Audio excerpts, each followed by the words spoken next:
I'm Mike McKinney. This is my wife, Angie. We started attending before we got married. Yeah. And that would be 30 years ago. If my mom and dad had not came to Calvary, I don't know that we would have.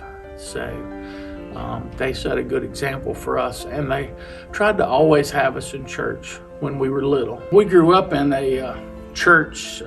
We were both saved young, but we grew up in a church where they didn't talk about tithing, they didn't talk about stewardship, they didn't talk about, they talk about prayer and Bible reading, but attendance was optional.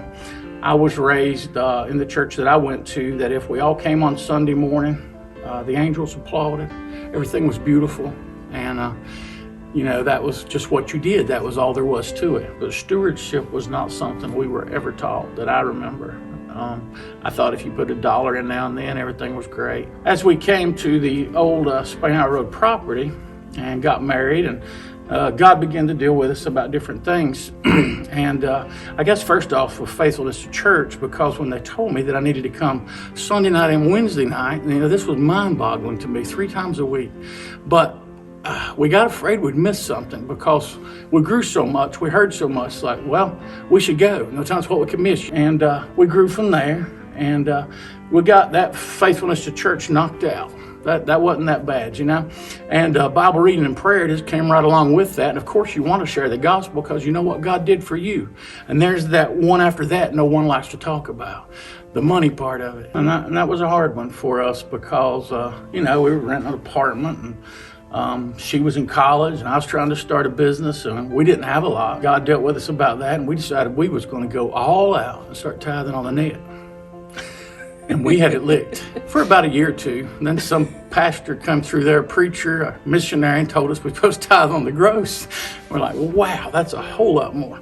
But we did that, and we trusted God, and it worked out. That one time, we had like $10 left in the wallet, nothing in checking, and we I don't know if it was a guest pastor here or something laid on our heart that we need to give that $10. So we just gave it. We knew we'd have to go home and eat lunch that day at home, eat a peanut butter sandwich. And somewhere we were walking into a store, like a hardware store or something, and here comes the wind and it blew a $10 bill.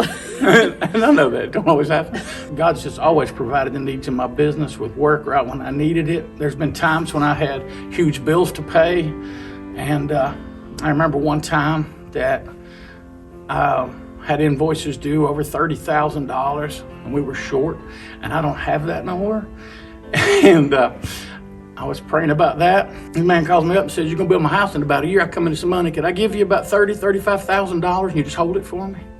Just things like that, So I could sit here for an hour and tell you stories that you say, "Are you serious?" And yeah, and and every time it's like the Lord says, "See, there you go." Sarah, our daughter, is at Pensacola Christian College, and we didn't know it, but all her senior year, God was dealing with her about surrendering to be a Christian school teacher. And so all summer, we were just thinking she would go to a community college, stay here at home. We would come up with the $300 a month and everything would be good. She came down to the table one morning for breakfast, and I was going to talk to her about getting signed up at Surrey and getting all that going. And then it all come to a head that Saturday morning when God said, "Ask her what I want her to do." And she said, I have to go to Pensacola.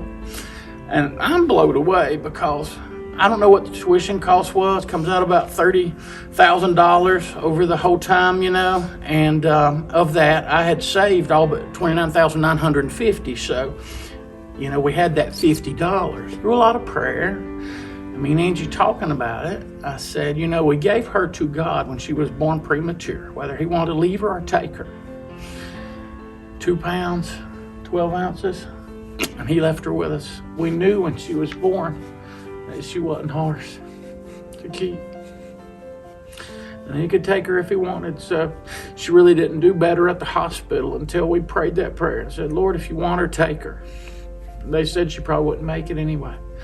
But she started to do better after that. When we gave her to God, that's when the turnaround happened. So we had her there once again. We had to give her up to go 10 hours away. from us, but do what God called her to do. So the only problem I saw was the money. So I told Angie, and I told Ben, and I told Sarah, because I wanted to see God work. I wanted them to know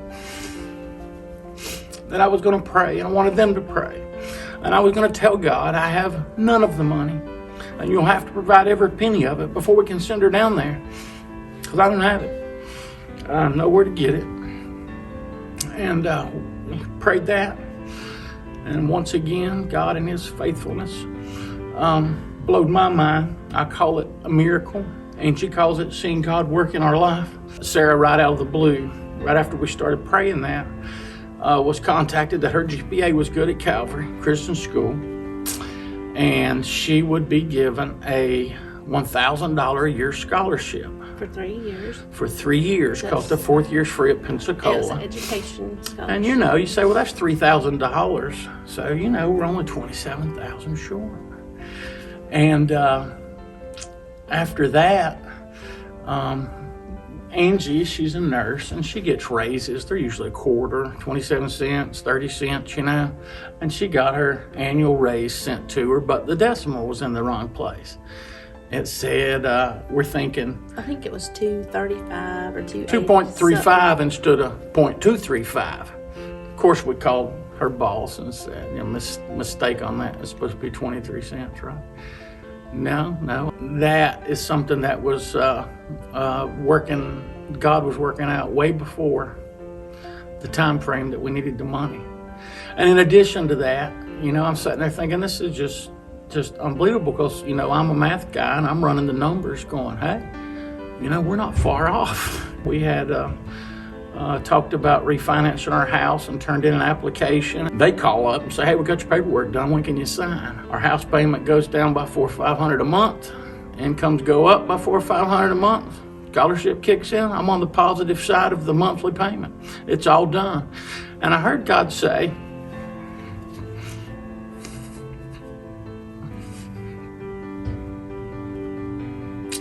to me, there you go. And I knew that's what He was saying. We asked according to His will, and He provided, as He always does. Calvary Christian School for 14 years. When we looked at that the first time, no way. We know that we want our kids to have Christian education. But how's that possible with what we make, and me with my own business and her a new nurse? And we're like, there's no way, you're pushing $500, $600 a month. No way.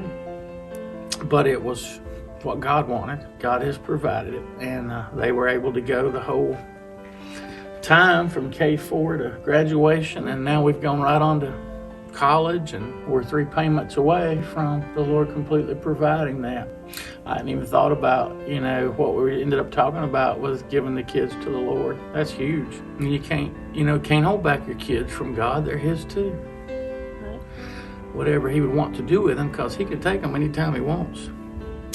So it's better off if you just give them to Him right up front. That's more stewardship than tithing.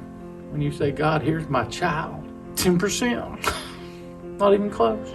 We don't know what God will do with the kids yet, but they're His. God has been faithful in all that.